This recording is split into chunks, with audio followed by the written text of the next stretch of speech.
the principle that we adopted here in charging the mastermind is the totality of all the facts given to us by all the witnesses and all the circumstances attendant to the killing. So it's a totality test. It is not for us to point out a direct link, but the totality of all the acts points out to the participation of and responsibility of those charged.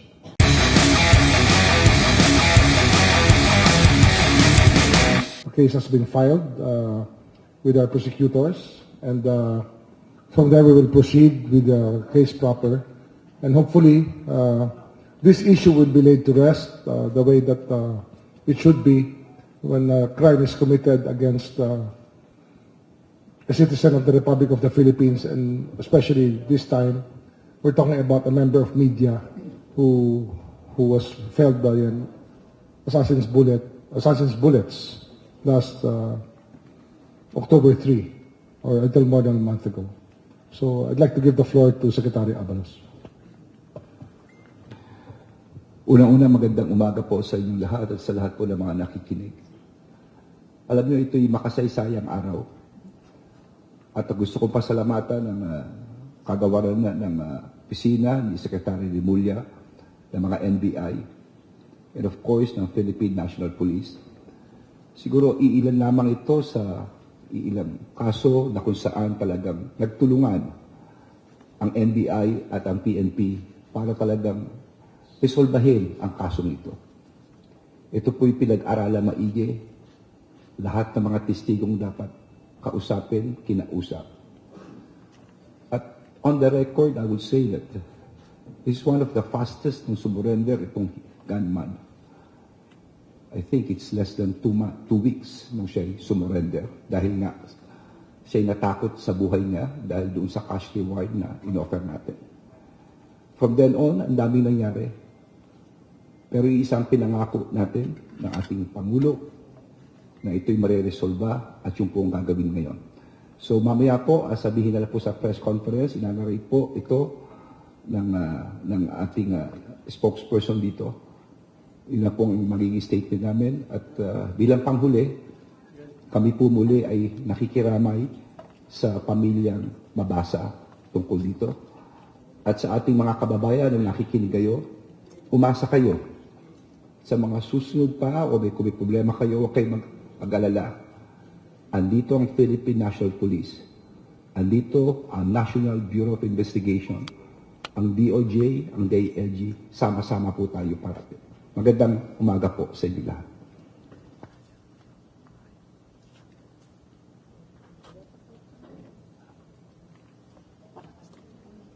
Thank you for that, Secretary Boying and Secretary Benhur.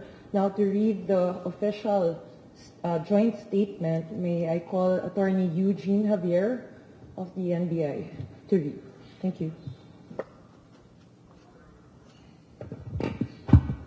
Good morning, everyone. Allow me to...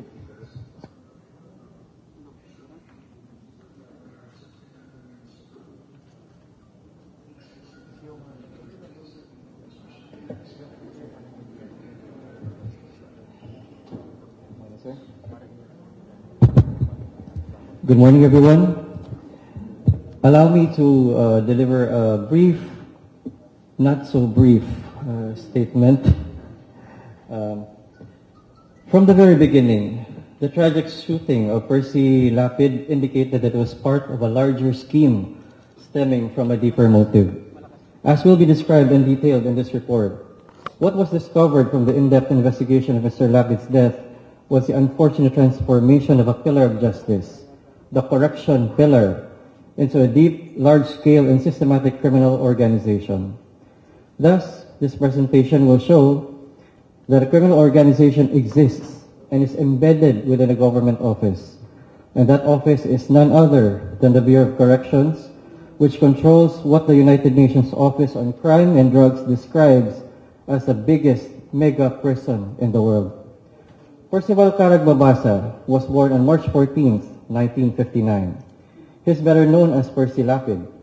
Mr. Lapid was a journalist by profession and known for his hard-hitting and straightforward style. On October 3rd, 2022, at 8:30 p.m., Mr. Lapid was shot and killed on Arias Street, Santa Cecilia Village in Las Piñas City.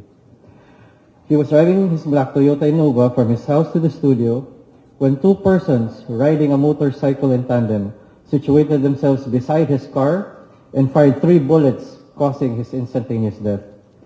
The two persons then fled towards Alabang Zapote Road. On October 6, 2022, Secretary Benhur Abalos offered a reward of 500,000 pesos for anyone who would provide crucial information that would lead to the arrest of Mr. Lapid's killers. Alex Lopez then vowed to give another 1 million pesos as reward money.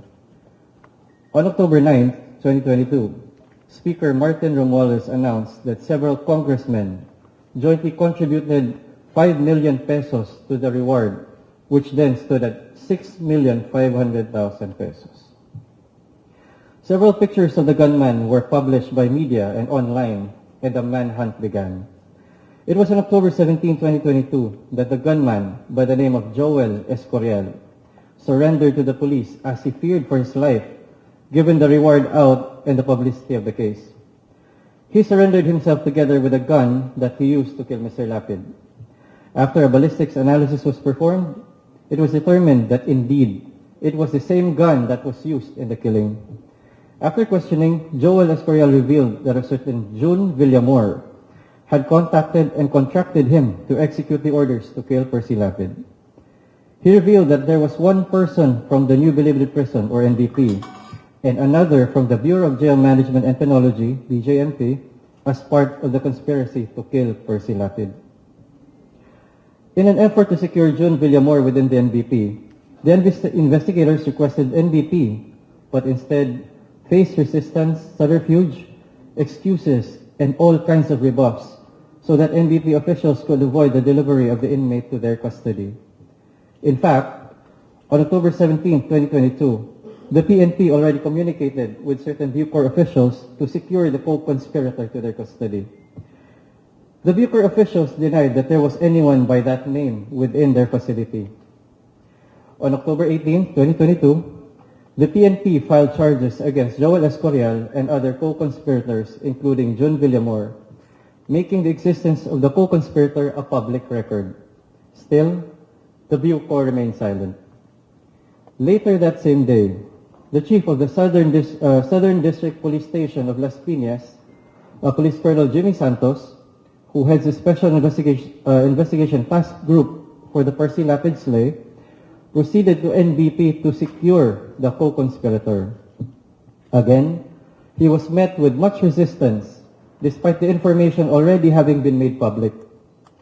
The receiving Bucor officials hesitated to even touch the request letter, indicating that they would be killed if they entertained such a request. They stamped the request letter and handed back the original copy. Police Colonel Santos knew at that moment they would not act at all on that request. On October 19, 2022, another team from the PNP requested for the custody of the co-conspirator within NBP, and the same was again denied. It was only on October 20th, 2022, that Bucor officials admitted that the inmate pointed to by Joel Escorial, namely June Villamor, was already dead. Police Colonel Jimmy Santos then proceeded to Eastern Funeral Services to find the body of the co-conspirator. He took a picture of the remains and sent the same to those police in custody of Joel Escorial. Joel then identified and validated that the person was indeed June Villamor, the person who had given him instructions to kill Percy Lapid.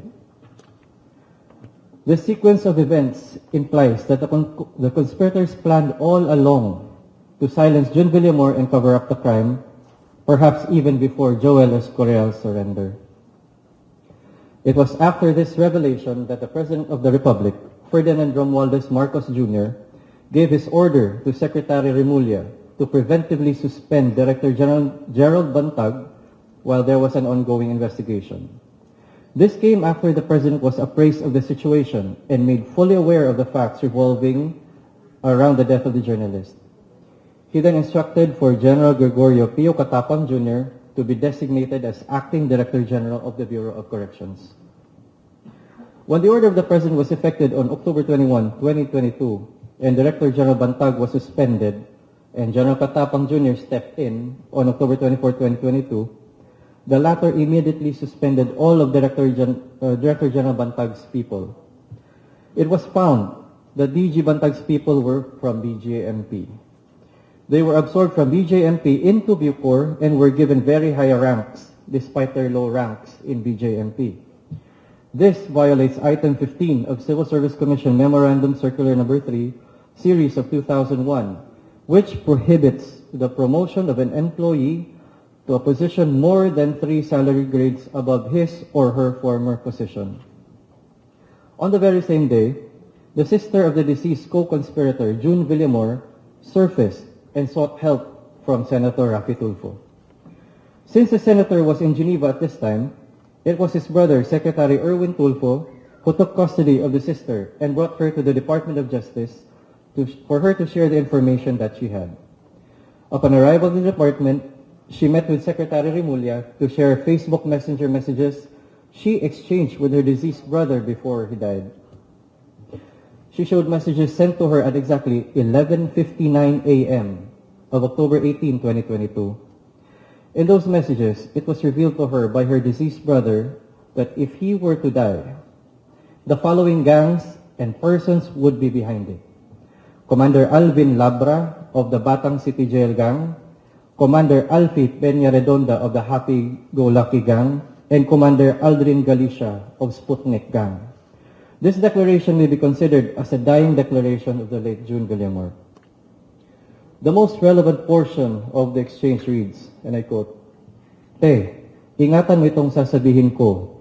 Ilabas mo lang ito pag namatay ako dito.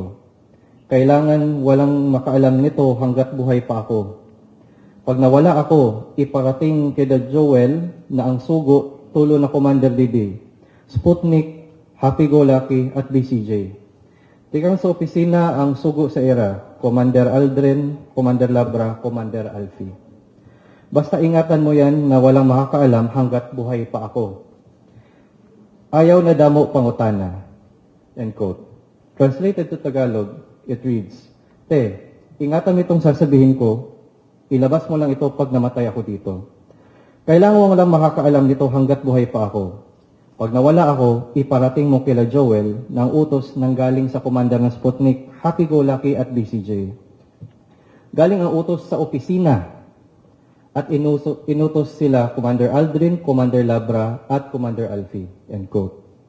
This was a major breakthrough in the case. Secretary Remulla then caused and instructed Acting Director General Katapang Jr. to transfer the custody of those mentioned in the Facebook chat to the custody of the National Bureau of Investigation for further questioning and investigation. So, the 3 commanders mentioned in the dying declaration, plus 1 more suspect named by a confidential informant, were transferred.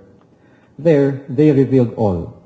The relevant information is within the hands of the NBI and the PNP.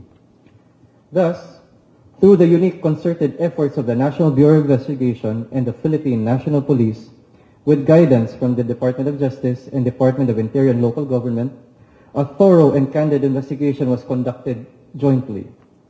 As a result, the NBI and PNP have filed 2 murder charges today.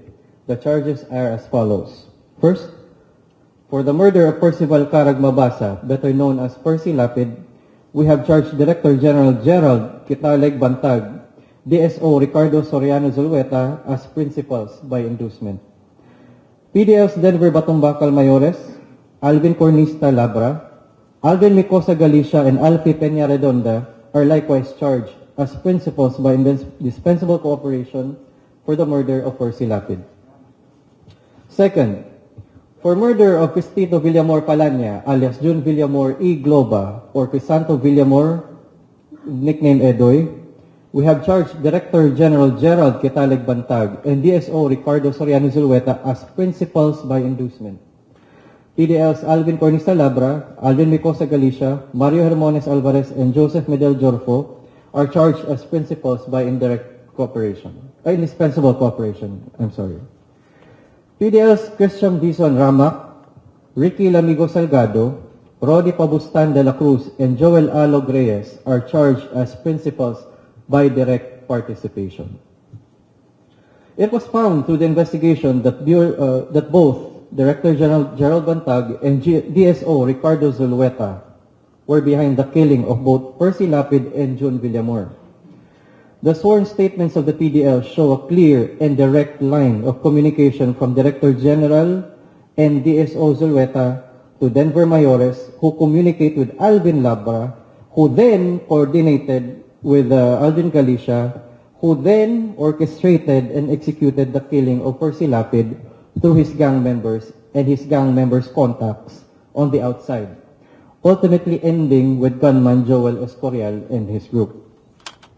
With respect to June Villamor, the same sworn statements of the PDLs show a similar clear and direct line of communication from the Director General and the SO Ricardo Zulueta to Denver Mayores, who communicated with Alvin Labra and then coordinated the same with Alvin Galicia, who then orchestrated and executed the killing of June Villamor through his gang members.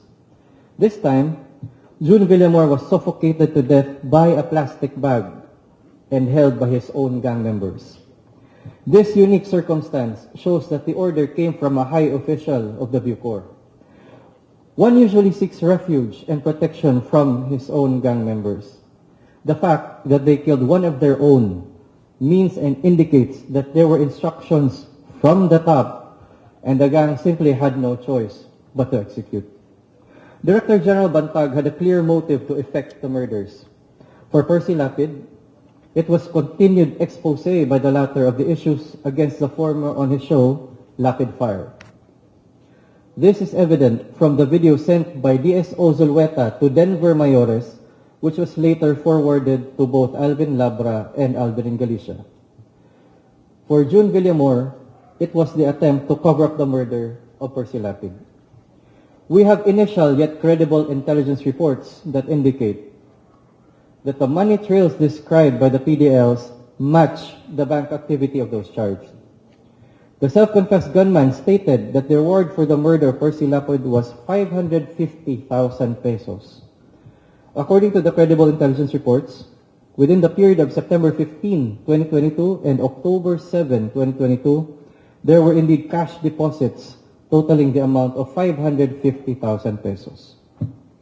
In sum, all the statements given by the PDLs and gunman Joel Escorial, coupled with evidence, corroborate as to the material facts needed to prove the 2 counts of murder. All departments and agencies involved in this case extend their heartfelt condolences to the families of the victims in these 2 cases. No amount of cases filed will bring their loved ones back to this world. However, the unfortunate deaths of both Percy Lapid and June Villamor will not go in vain. The investigation has brought to light the institutionalization of a criminal organization within the government. This will be the cause of many reforms in government and the strengthening of current mechanisms to ensure that nothing of this nature will ever happen again. This concerted and coordinated effort of both the DOJ and the DILG is a war against impunity and the continuous and gross disregard of the rule of law. Thank you.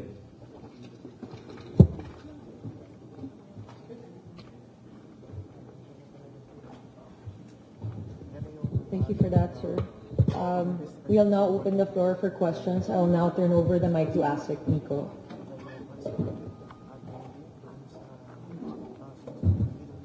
Good morning. The floor is now open to the media.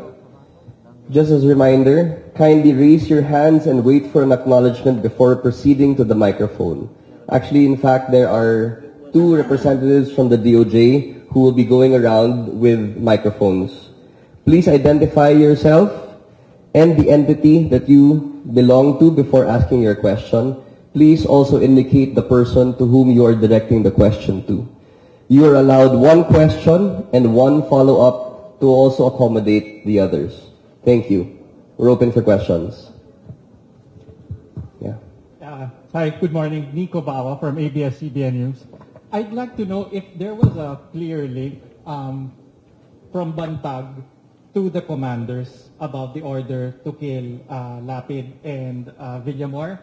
I understand that some of them simply alluded to or implied that he was the mastermind. But other than those testimonies, are there other things that could, or pieces of evidence that could link to Bantag and Zulueta? Secretary Mulya would like to answer your question, sir.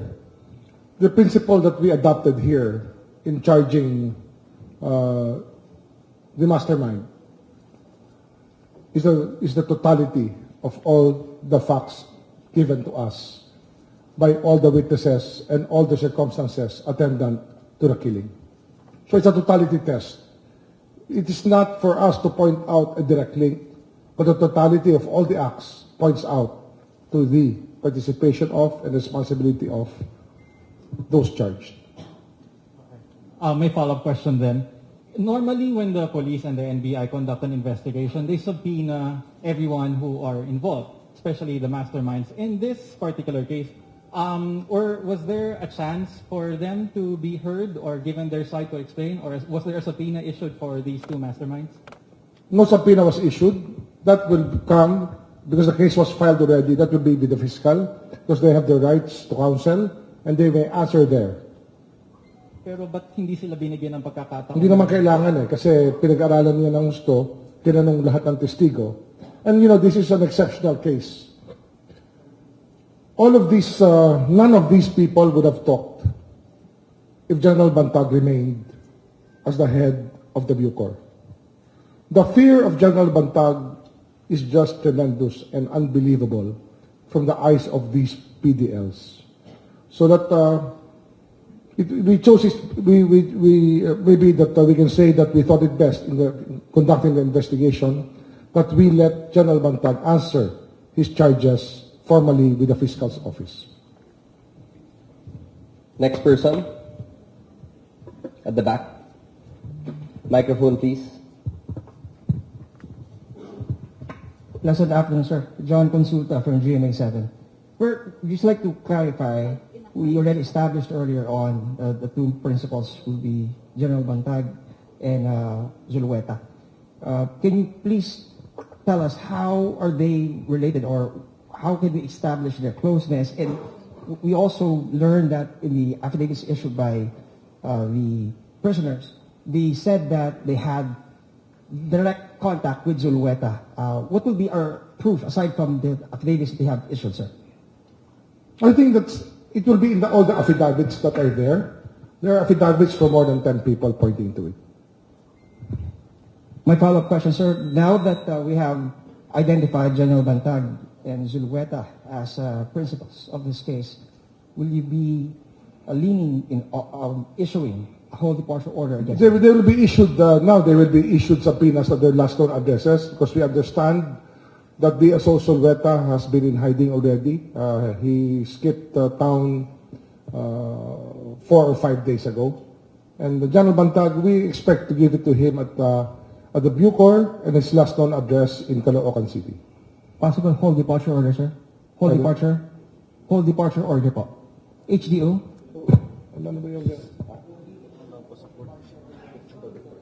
Well, it's what you call a lookout order. If somebody wants to leave the country, it's a lookout order that we issue, and I think that's the way that the law is enforced in our country. Next person. Thank you. To the left. Cecil Morelia, sir, of the French news agency. You portrayed Mr. Bantag's group as a criminal organization.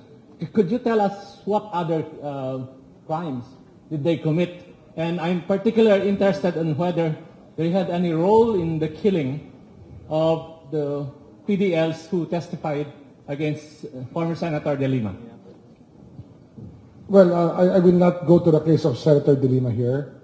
With the criminal organization, I would say that the beer that was found, that was surrendered by the people, the drugs, the computers, the telephones, the weapons inside Bilibid, is a very, very strong indication of the presence of a criminal organization with a centralized purchasing system, a centralized way of doing contraband selling and contraband work within a prison system.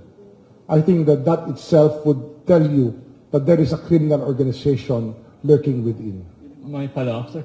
How long has this criminal organization existed, and how many people have been killed by this group?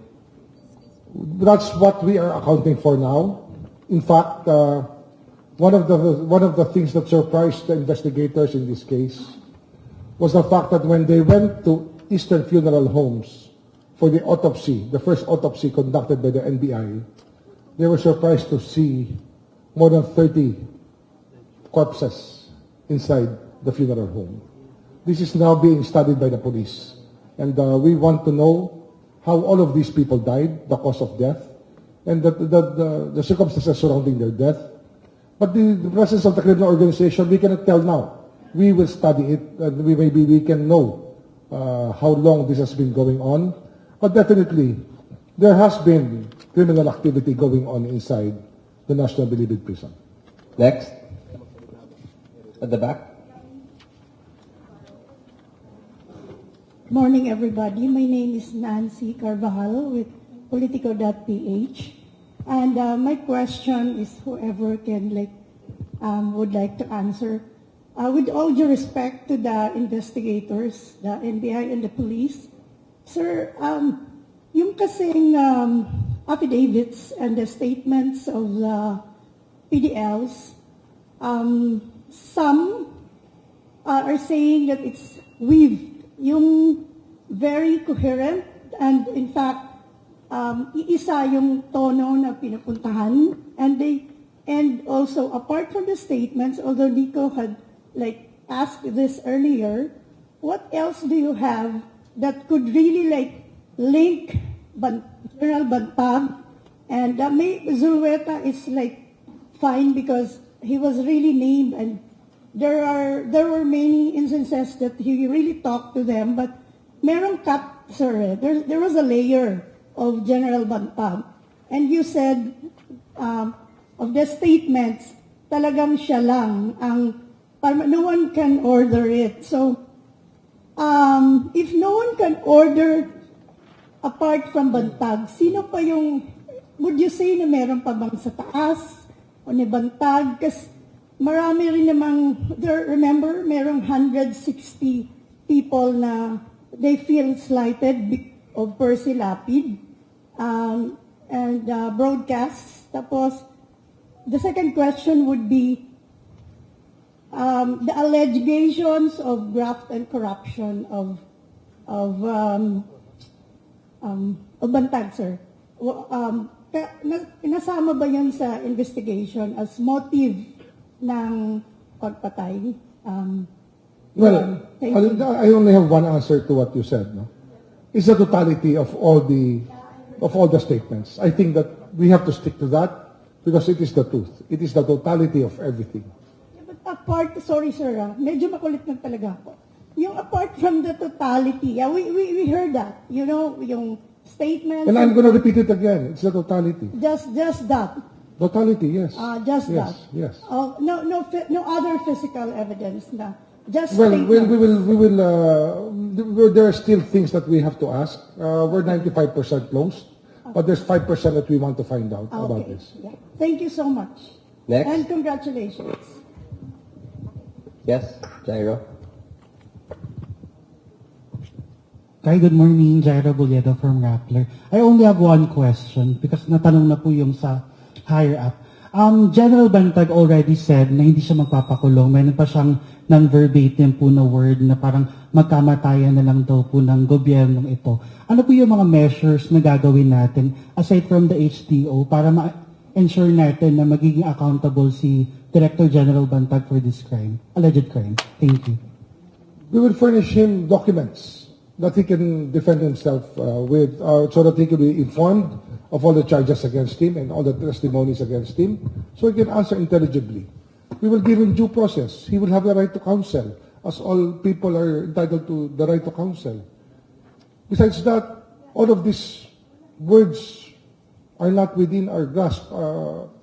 Kami ho rito, law enforcement po ang iniisip namin. Hindi ho kami nag-iisip ng iba. Pinapatupad lang po namin ang batas. Wala ho kami ibang motibo rito. Kung ano pong mangyari na sa proseso Alam naman natin, may proseso po ito. May karapatan ng isa para sagutin ang bintang sa kanya.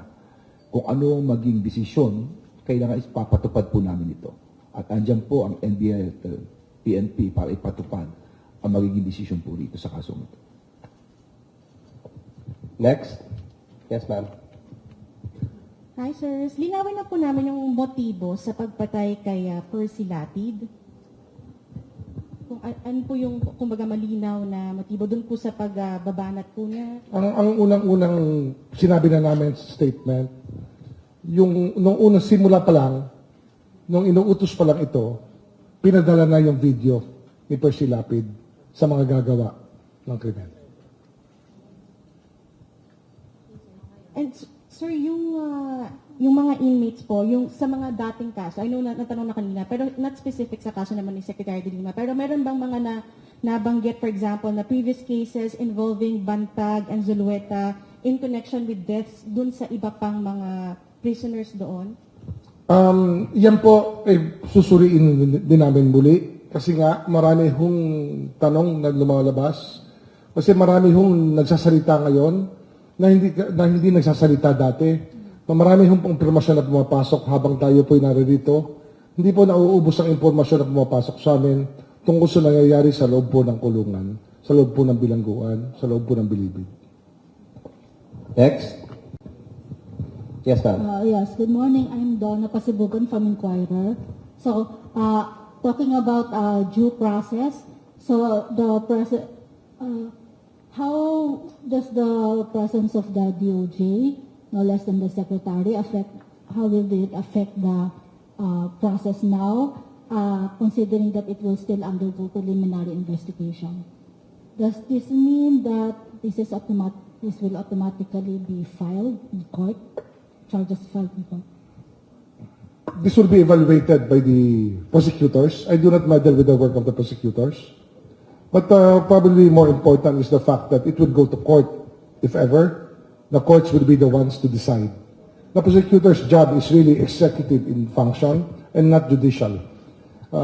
Mayroon kasing iniisip natin minsan na ang PI is like a judicial process. No, it's an executive process. And that has to be done by the fiscals, not by me.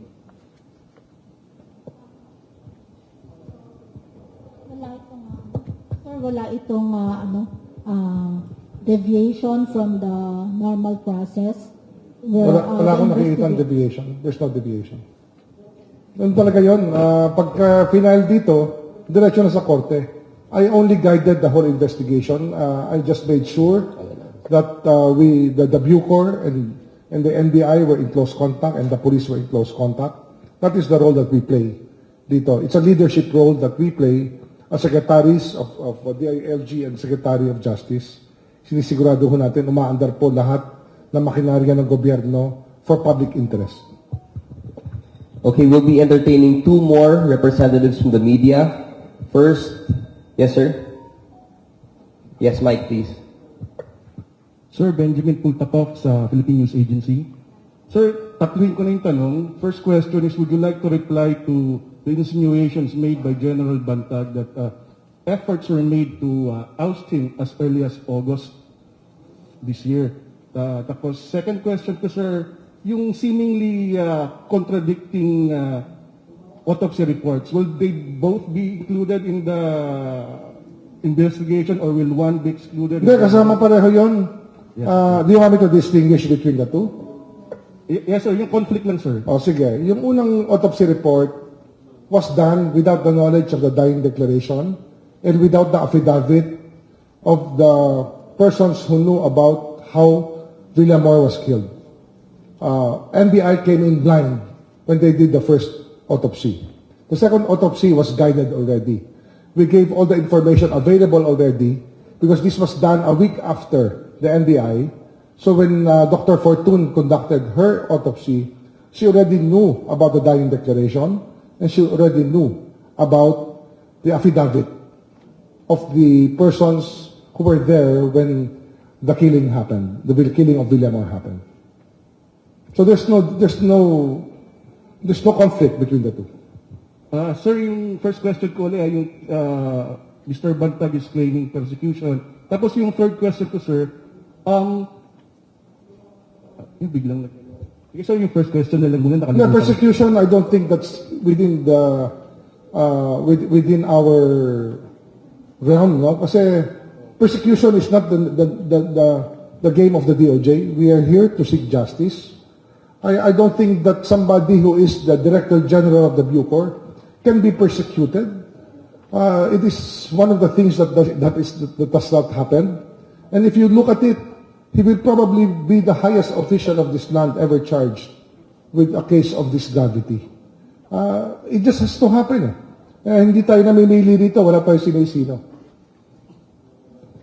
Last question. Sir, Yes, sir.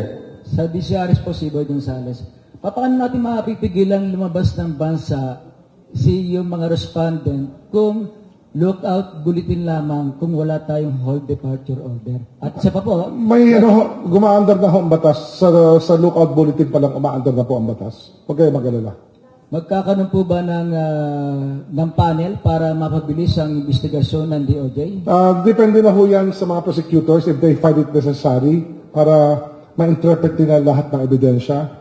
Maybe they can create, we can create a panel para mapabilis itong proseso. Okay.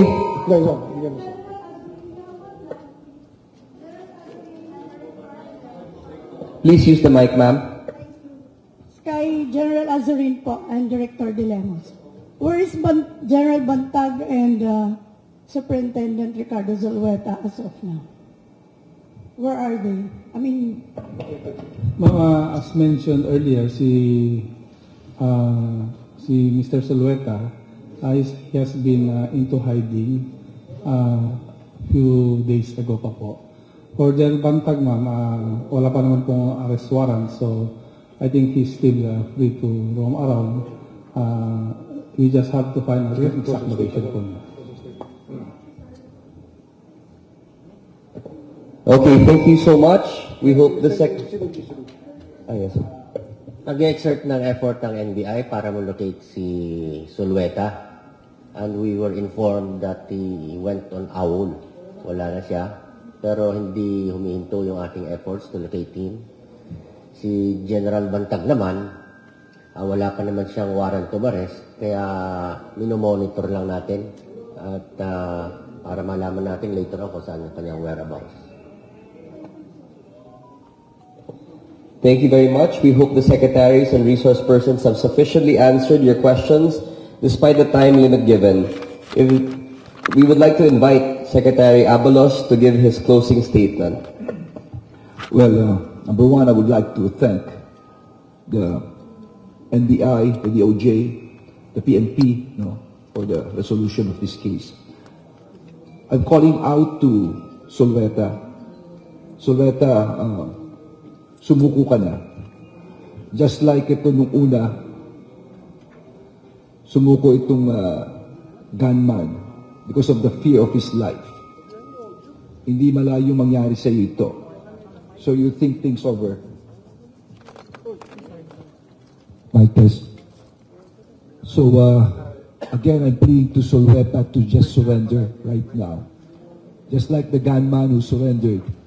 Napag-isipan niya na in danger ang buhay niya. And I'm asking each and everyone who's watching right now could give any information to the whereabouts of Solueta. Napaka-importante niya po rito. Again, I would like to tell everyone na sa pamunuan po ng ating Pangulo, magtatrabaho po kami. Hindi ho biro ito, yung mga dinimanda rito, pero we have to look at the evidence objectively. Kaya ito ho, ang Department of Justice, ang DILG, ang PNP, ang NBI, from now on, parati ho kami magsasama to always resolve the cases. Magandang umaga po sa nila. Well, I was asked to be here today to address everybody about this investigation. I think that the resolution of this case with regards to the investigation came at a very good pace because of the cooperation of the police and the NBI. Their professionalism was something to behold. I think that we can put our faith back to our law enforcement people.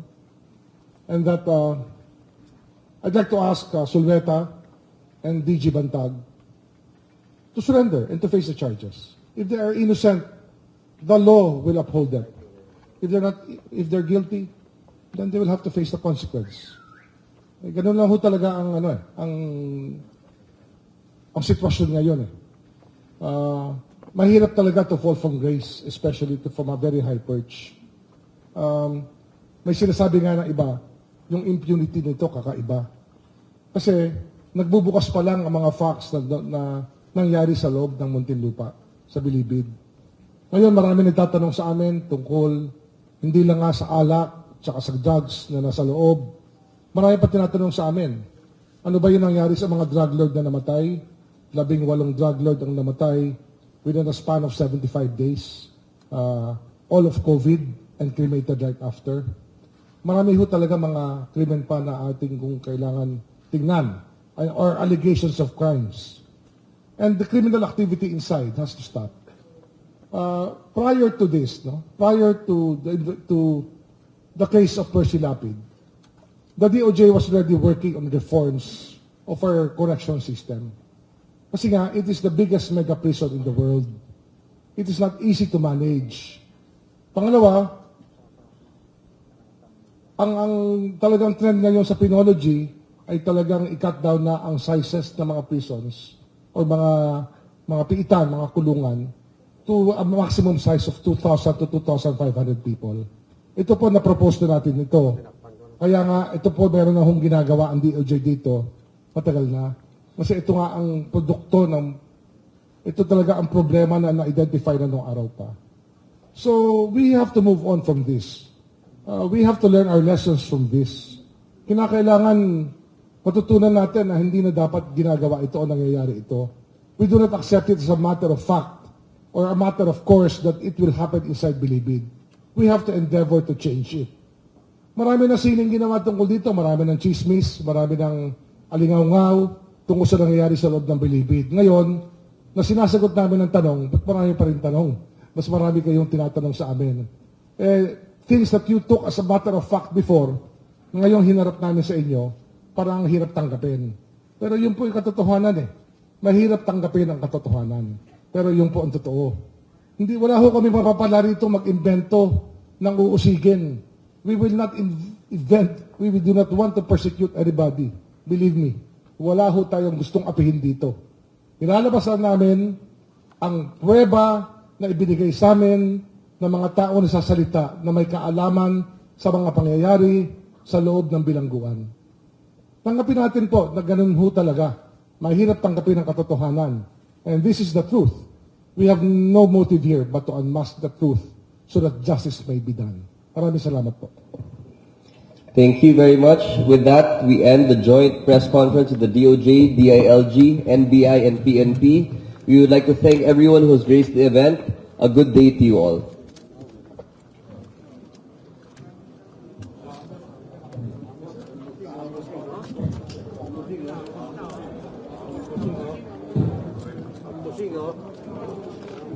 For the representatives of media, we will be releasing two QR codes. The first QR code will contain the presentation presented to you this morning. The second QR code will show the statement, the official joint statement of the DOJ, DILG, PNP, and NBI.